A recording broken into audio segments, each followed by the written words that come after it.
Good morning, marvelous internet. My name is Melody B. Welcome to my new Pauper channel. Pauper's always been my favorite Magic format, and I now finally have the time to start recording some videos and putting them up online. So, welcome in. I am going to be showing you some brand new brews where I'm going to go where no other brewer dares to go, deep into the lands of jank, to find some actually decent decks out there. The first one up is Pauper Zombies. Now, when people think of Pauper tribal decks, zombies is probably going to be one of the last things that comes to mind because, let's be honest, there's not a lot of Pauper zombie tribal synergies. However, we are working with Ghoulcaller's Chant. Here we go. It lets you return 2 target zombie cards from your graveyard to your hand. Notably, all of our creatures are zombies, as well as Nameless Inversion, which we can grab back with the Ghoulcaller's Chant. The other Pauper Zombie tribal aspect to this is the Gempalm Polluter. This is going to help us close out games where they are fogging us, where they're locking us out of combat, and it's also just a nice card to be able to get some damage through uncounterable, and a big theme of this deck is getting creatures back from our graveyard. So I'm going to start with the lands here. We have 18 lands, but this deck does want to hit 3 and 4 lands, so you'll note that I'm actually running 3 Dimir Aqueducts. This deck does not have any blue in it. This is a mono black deck, but honestly, I think that people shouldn't shy away from trying to run these cards in monocolored decks that are trying to hit 3, 4, 5 lands, on their respective turns, while also keeping the land count small. So I've been testing it out. It feels fine. We've got 1 Bojuka Bog. The rest are just regular old swamps. As far as the creatures go, we've got 12 1-drops. We've got 4 Carnophage, classic, 1 mana 2/2. You got to pay a life at the beginning of your upkeep, but it's a fairly aggressive deck, and you can always choose to not pay the life if you don't want to. Next up, probably the all-star of the deck here is Carrion Feeder. Carrion Feeder is able to sacrifice any creature, get a +1/+1 counter on it, and we're running a number of resilient creatures in here, as well as Festering Mummy, which we can use as a pseudo removal spell for all of the X1s by sacrificing it to either Carrion Feeder or to our 4 Village Rites here. Next up in the creatures, we've got 4 Sultai Emissary. This is going to be our best recursive creature. We can sacrifice it to the Carrion Feeder or to Village Rites, and we're going to get a 2/2 in return. The fact that it's colorless sometimes is relevant if we're trying to block Guardian of the Guild Pact, say. 2 of these manifested creatures are colorless. They can block, and you'll only be losing 1 in that exchange if you're blocking the Guardian of the Guild Pact with 2 of them. It comes up a little bit, but otherwise it's mostly just a 1/1 that gives you a 2/2 when it dies. And then we've got Lazotep Reaver. This is our other recursive creature here, but it's notably not usually as good as the Sultai Emissary. This card is a little bit less value if you're going to sacrifice it. Like if you're purely playing it to maybe just sacrifice or block and sacrifice, this creature is not going to be giving you as much value as the Sultai Emissary. And it's not as good in multiples because when you play it down and you already have one of the army zombie tokens, it's only just going to add a +1/+1 counter to it, and it's not going to give you another body. So next up on the creature list, we have 2 Fleshbag Marauders main deck, 2 in the sideboard. This is going to let us deal with decks that are running just a few creatures a little bit more effectively. We do have a little bit of removal in this deck, and if we can get them down to just 1 big creature, then play a Fleshbag Marauder, or potentially play Fleshbag Marauder, sacrifice it to itself, and then grab it back from the graveyard to play it again, we can sometimes wipe out those threats. 3 Lurching Rotbeasts. This is a card that I'd imagine when people think of zombies, they're not going to think about including this card in the deck, but actually I have been incredibly surprised by this card. Early game, we are almost always just going to cycle it away, but it is very good for us to get creatures into our graveyard because the main way that we're getting card advantage is going to be through these Ghoulcaller's Chant. Sometimes if you just lost 1 creature but you cycled a Lurching Rotbeast or also one of the Gempalm Polluters who have cycling, you're going to be able to have more targets in your graveyard to get back. And this method of utilizing the graveyard for value allows us to fight through graveyard hate that would cripple some other decks. It is painful playing against relics, but sometimes in games I've gone up against 2 relics in a match, and you can still fight through it. You just need to wait do it at the right time around it. And also Raise the Draugr is similar to Ghoulcaller's Chant. It's a little bit worse usually. Notably, it's an instant, but also it costs 1 more mana, and you're not going to be able to get the Nameless Inversions back to your hand because this does specify they have to be creature cards. So to round out the creatures here, we have 3 Gempalm Polluters, and we have 1 Gurmag Angler. Typically, we're going to want to leave our graveyard undisturbed so that we're able to get back creatures with the Ghoulcaller's Chant and with the Raise the Draugr. I was running 2 Raise the Draugrs, and honestly, it felt pretty good, but I have been testing out just 1 Raise the Draugr and adding in a Bonesplitter.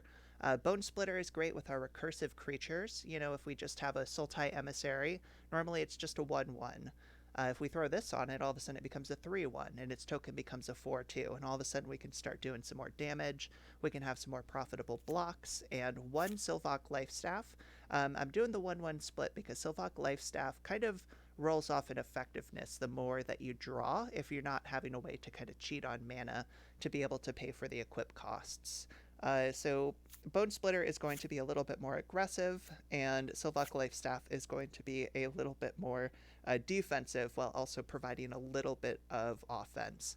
Notably, both of these equipments can be equipped to the Lurching Rotbeast, and that allows it to trade with just about any creature in the format once it gets up to 5 power. We have 4 Village Rites. This card is another sacrifice outlet, another way to get creatures into our graveyard to return them back while also drawing cards. So it's really, really strong to go Village Rites, sacrifice a creature, maybe cycle a Rotbeast, and then just immediately go Ghoulcaller's Chant, grab it all back to your hand, and now all of a sudden you had a really small hand, now all of a sudden your hand's full. So this deck is real, y'all. I'm not claiming that it's going to be a tier 1 deck. It certainly is not. However, you wouldn't be completely foolish taking this to a tournament. You would just be like my level of foolish, which is exactly where we want to be.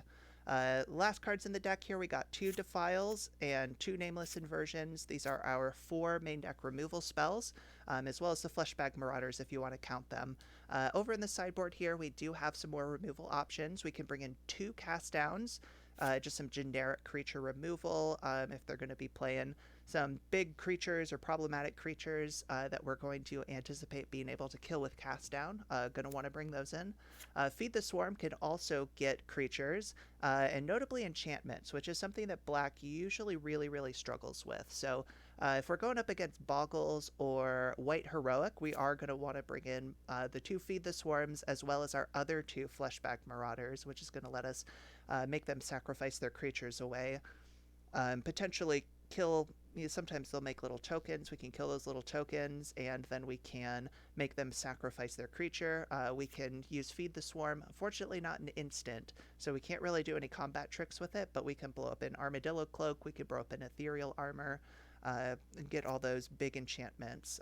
It can also get rid of Journey to Nowheres, but I'm not totally sure if you're going to want to bring it in that situation. 3 Wrench Mines. This card is surprisingly good. I bring it in a lot of matchups. This comes in basically anytime I'm facing a deck with counter spells that isn't running a lot of artifacts. I'm going to bring in Wrench Mine.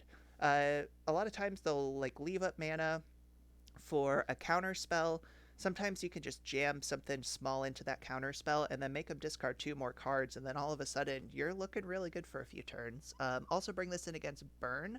I think Wrench Mind is underrated versus Burn because basically if you're casting this on turn 2, 3, 4, you are going to be knocking in 2 burn spells out of their hand, and that's basically going to amount to about 6 damage. Sometimes they'll be a little bit land heavy and it's not as impactful, but honestly I bring in Wrench Mind every time I face Burn, and it feels pretty good. I feel like the Burn matchup is not as bad as you'd think it would be, but it is still a little bit rough. We've got 2 Crypt Rats. Crypt Rats is going to be for decks like Elves, decks like Soul Sisters, decks like potentially some White Weenie builds, token builds. Our creatures are pretty resilient and we're able to get them back from the graveyard. So typically we are going to be able to recover much better than the opponent would from a Crypt Rats. We can also play around it since we know we are going to have it in our hand. And if we just happen to draw it, play it down, we're not super worried about losing a lot of our creatures, because things like Sultai Emissary are just going to give us another creature back, and we have ways to get creatures back to our hand as well. One more Sylvok Lifestaff if we're going against a really aggressive deck. It might be useful. I'm a little bit on the fence about this extra Sylvok Lifestaff. Not totally sure if that's what we want. We could potentially just want to bring in probably the most notable zombie that is not in this list currently, which is Shepherd of Rot.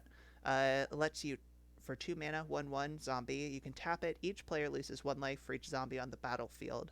Notably, this is going to be really good at fighting through fogs, fighting through Stonehorn dignitaries, but on its own, and especially if you're behind, like, it just kind of does nothing. It's just like a 2 mana 1/1 that, like, you can't always activate. I'm not really sure. I do have an extra Gempalm in the sideboard instead of a Shepherd of Rot currently, because that is going to let us win against Tron, basically. Our Tron matchup is, it's pretty rough, like a lot of decks going up against Tron, but we are going to be able to race in, do a bit of damage, and then hopefully just build up some zombies and Gempalm Polluter cycle them out.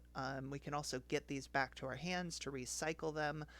So that's our main game plan to win against that. It is a little bit weak, might need a Shepherd of Rot in the sideboard, but right now the only other 2 cards that I have in here are 2 Nihil Spellbombs. This is going to allow us to exile our opponent's graveyard without exiling our own, so that's why we're playing Nihil Spellbomb over something like Relic, because that's going to hose our deck as well.